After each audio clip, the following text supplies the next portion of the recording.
What's going on, everyone? So this is the preview for the Granada versus Manchester United Europa League quarter-final, and also my lineup. Now, I don't know a lot about Granada. I know they've got Soldado, the former Tottenham striker, a former Valencia man. They've conceded the most goals in La Liga. They've won 10, drawn 6 and lost 13, scored 34 and let in 49. So they've let in the most in the league, and they're mid-table. They are currently 9th. But you don't see that too often where the mid-table team has conceded more than the bottom half of the league. So it's interesting, and it bodes well for us, even though the first leg is away. If they're conceding that many goals, then we've got to at least get one at minimum. I do think we'll win. I'm going to go for 2-0.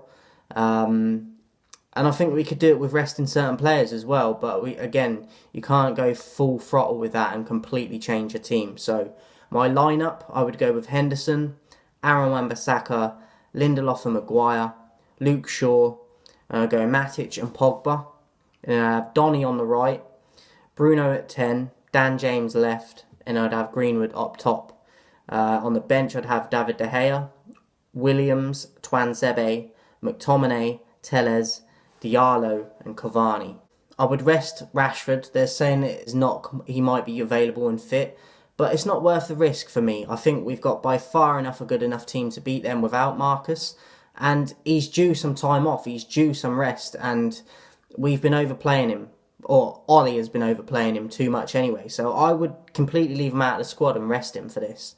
We've got Tottenham Sunday, so if you're going to try and bring him back Sunday if you have to, but don't rush him back for this game, because we can beat them without him. And now people will be like, oh, don't get too confident and too cocky. But with Manchester United, we can beat Granada, for God's sake.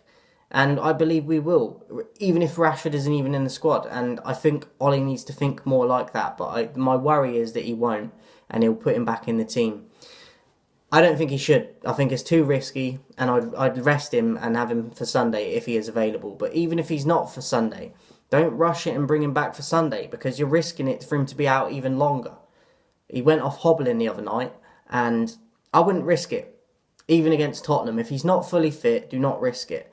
I think Dan James was unfortunate to be dropped the other day, so I'd bring him back in, and I'd try Donny on the right, because Donny can play in multiple positions.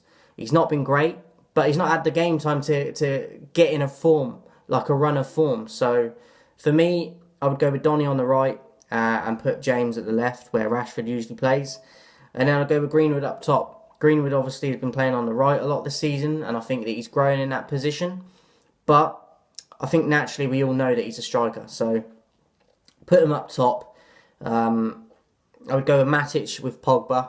You could put McTominay with Pogba, but I think Matic is better than McTominay. Yes, he's older and he can't get around the pitch as well, but he plays forward balls more. He's more intelligent. I think he makes better decisions than McTominay. McTominay's got a good first shot on him, and he can score good goals at times and get up the pitch, box to box. But Matic plays them forward balls more, and he's more intelligent. And positionally, he's a lot better, I think. And he adds that experience. So I put him with Pogba in the middle.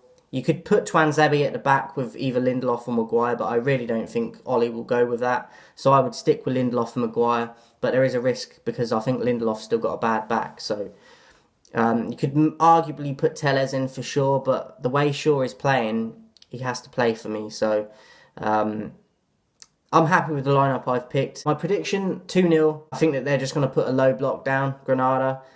I'd be interested to see how technical they are and how well they keep the ball, because I've never watched them, as I said. Yeah, it's going to be interesting to see what they're like, because I haven't watched them before. Mid-table in La Liga, they can't be too bad, but shipping in that many goals, it bodes well for us. So I definitely think we can take advantage of that, and I'm going for 2-0. So that is Thursday. I believe it's 8 o'clock kickoff, and then Tottenham on the Sunday. So a quick run of games, and I think we've got Granada after Tottenham again. So games galore right now, so we got to be on it. But the main thing for this is, for me, is don't rush Rashford back. Obviously, Martial's missing as well, but that's what I mean. We can't afford to just be rushing people back and then them being out even longer than they need to be in the first place. So, look, don't risk it. If it's even in doubt or is even a slight risk, don't do it. That's how I feel on it anyway. But I'll be back Thursday, guys, for the quarter-final of the Europa League. with the confirmed lineups, and then after with a post-match recap and the player ratings. I'll speak to you guys then.